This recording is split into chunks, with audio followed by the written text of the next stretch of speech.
2023, we would see the launch of the Glow Racers line, a brand new expanded universe diecast line featuring the first ever glow-in-the-dark 155 scale Cars diecasts. And a lot of fans were incredibly excited for this. Not only was it our first new expanded universe line since the much beloved NASCAR line ended back in early 2022, it was also our first ever time getting glow-in-the-dark cars. A concept that surprisingly hasn't been done before, although a prototype McQueen diecast from 2018 implies that Mattel has been trying to make glow-in-the-dark cars for quite a while. They even did it with mini racers back in 2018. Now, we finally have glow-in-the-dark cars, and less than a year in, a lot of people are already pretty disinterested and claiming that it's a dead line. So, what happened? Hello everybody, and welcome back to another T2 Reviews Tie discussion. This is a series where I sit down and just have an unscripted talk about certain issues and hot takes and concepts in the Cars diecast line or the Cars fandom as a whole. And today, I'm very excited to be breaking down what killed the hype for the Glow Racers. Let's begin. In order to break this down, I'm going to be talking about three major points that I think have contributed to killing the hype for the Glow Racers in the eyes of a lot of Cars fans.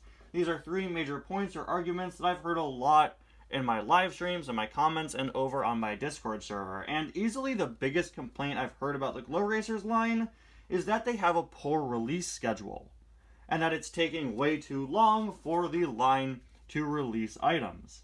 And this is something that I honestly can't really get behind. The first wave of Glow Racers, which included 3 cars as well as a 4-pack with an exclusive first look Will Rush, launched in September of 2023.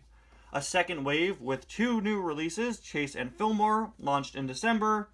And then in around February or March, we would receive a third wave with Will Rush on his own as a single as the new release.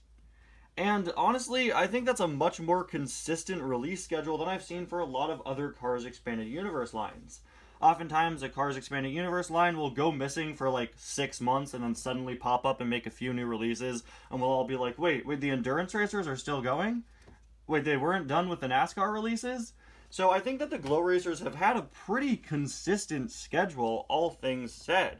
Right? We are getting a few cars every few months pretty consistently since the launch in the fall, and I'm sure the next wave will be on its way at some point soon. Going off of the schedule, I assume we'll probably get it in May or June, maybe July at the latest.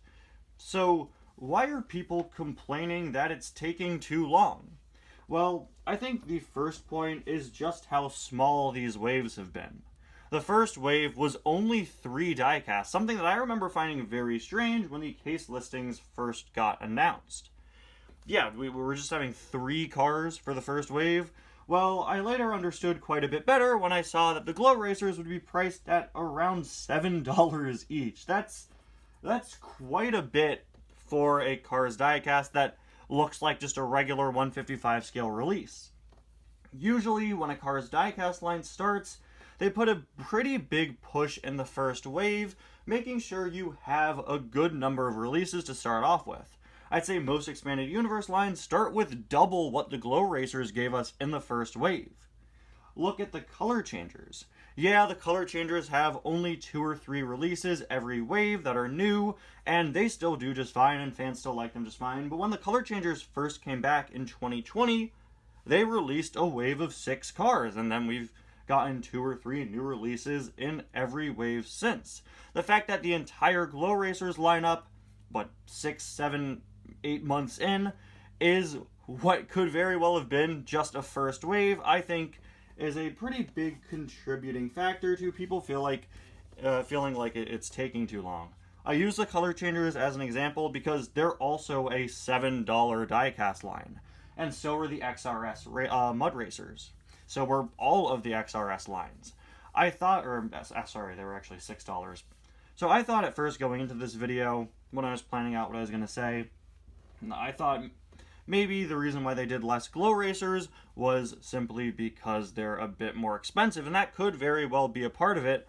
But if you look at other diecast lines that are priced higher, they still launch with, again, about double the amount of cars than what the Glow Racers gave us. Like I already said, this, for most diecast lines that are expanding universe, this would be the first wave, not the first 3. But I think by far the biggest contributing factor to people thinking things are taking way too long is the fact that the Glow Racers diecasts were the last items we were waiting for when it came to Glow Racers merchandise. Hype for the Glow Racers line really started up over the summer when we got the launch of 3 playsets. There was the Racetrack set, the Garage set, and a Glow Racers Max set.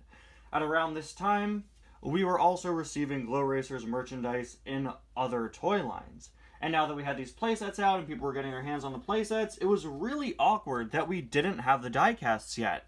Everyone was just waiting on the diecasts, and I think it just simply took too long for these to come out. It shouldn't have taken several months after the playset for the first wave of diecasts to come out. By then, a lot of people were already disinterested because, well, they already had these plastic Glow Racers, they already had these playsets, and they were just sitting around waiting for the diecasts to launch.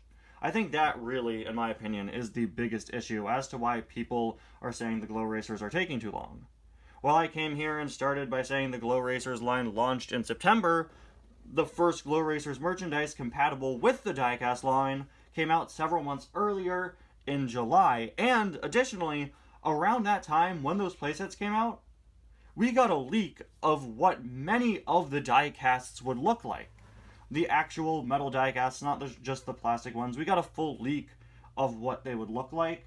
So I think that also killed a lot of the hype. It just took too long. I don't know who decided to release the playsets first and then put out the diecast later. Maybe there were some complications, but it is strange that it was such a long wait. Yeah, it was only 2 or 3 months, but when you have these playsets promoting a new line and that new line isn't out yet, it definitely feels kind of awkward. My second point is one that ties in really closely to the first one, that being the lack of Jackson Storm and Ramon. Remember how I just said that the Glow Racers playsets launched before the diecast line? Well, included in those playsets were plastic versions of Jackson Storm and Ramon. And when all of those Glow Racer images leaked over the summer, who was included in them? Why, Jackson Storm and Ramon. I hear a lot more people talking about Jackson than I do Ramon, but since they have a very similar story, I wanted to group them together here. Quite simply, it's weird, right? That Jackson and Ramon are missing from the Glow Racers diecast line, and we still don't have them, and we don't know when we'll be getting them, despite the fact that we know they exist out there, and we know we will be getting them. I think it was strange to not include Jackson in the first wave. Like, I get Mater being there, because you gotta sell Mater, but, like, come on. There was no Jackson. At the very least, we got Cruz. Cruz has been missing from a wide variety of expanded universe lines over the years, so I was very happy to see Cruz in that first wave, but Jackson is sorely missing, and it just feels like the Glow Racers line still has this massive Jackson Storm-shaped hole in it.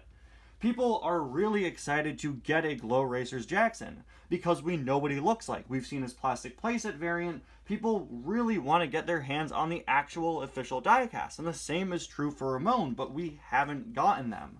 So I think a lot of the reason as to why people think the Glow Racers line is taking so long is because we're missing some of the most significant characters everyone wants to see.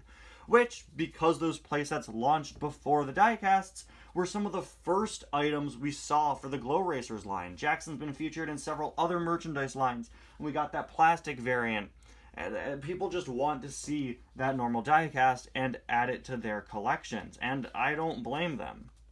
It's Jackson Storm, and the same is true for Ramon, I think.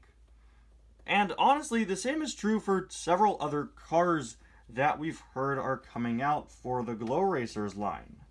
We know there's a Ryan Inside Laney coming, whose promotional images were finally released a few weeks ago, and I've also read rumor lists with names like Flip Dover, Sally, and Ray Reverham. 3 really, really cool releases, especially Ray Reverham. That's so cool. We're getting a variant of Ray Reverham. But those names leaked months ago, and unfortunately, we still don't have them. So I think that definitely ties into that feeling of, oh, it's taking the Glow Racer so long, even though it really isn't. Now, there is one point that I haven't mentioned, which is allegedly, I've heard that a wave with Jackson and Ryan Laney was actually canceled. Apparently, we were supposed to get a wave of Glow Racers with Jackson and Ryan, and I assume Ramon, don't quote me on that. We were supposed to get that in late 2023, I believe, and for whatever reason, that wave just never got officially released, and it seems like it's been pushed back. I wouldn't say it's canceled. Again, we just got promotional images for Ryan Laney, and we know that obviously the Glow Racers line is still going. We just got Will as a single like last month.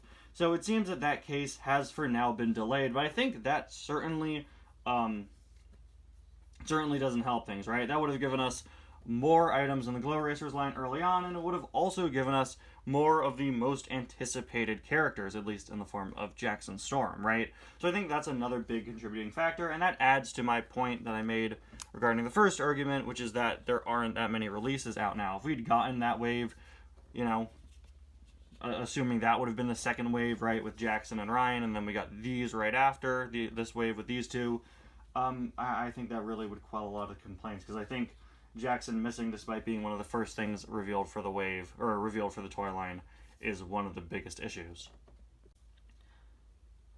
But I honestly believe the final nail in the coffin for the Glow Racers line is the GRC.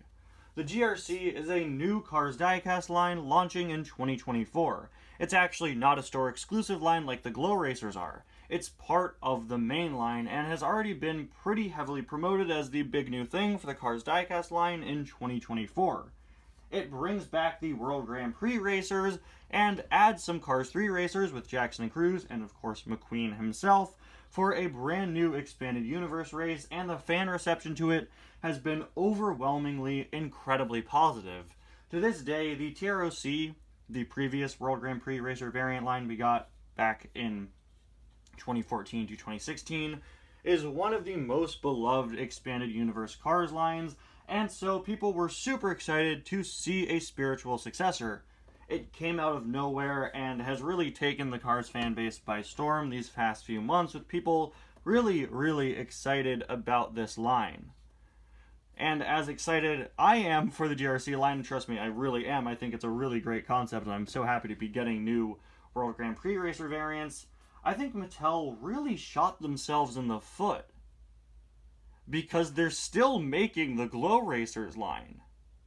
And they've introduced this brand new line that's part of the main line, and it's really killed the hype for the Glow Racers, in my opinion. We already have a brand new expanded universe line to look forward to for 2024. Combine that with the fact, and this, for the record, is a line people are super excited for. People were super excited for the Glow Racers as well, but this is a brand new line that people have been waiting for years. And combine that with the fact that a lot of people think the Glow Racers have had a slow release schedule and are missing significant characters like Jackson and Ramon. When you combine the 3 points here together, you can really put together this picture of why people are disinterested in the Glow Racers line. They took too long to make the diecasts after they'd already released other Glow Racers merchandise. The cancellation and delay of one wave caused them to be missing some of the most significant characters that people want to get. And they've announced a new expanded universe merchandise line, which has already eclipsed this one in popularity. It just seems that the Glow Racers have kind of been dealt a bad hand. And while I and many others still think they're a pretty good diecast line, unfortunately, this is the situation that they've found themselves in. But there you have it, guys. Those are just my thoughts on what killed the hype for the Glow Racers. Let me know what you think in the comments. Do you agree with me? Disagree? These are called discussion videos for a reason. I want to hear what all of you have to say. Anyway, guys, thank you so much for watching. We'll see you guys next time. Bye now.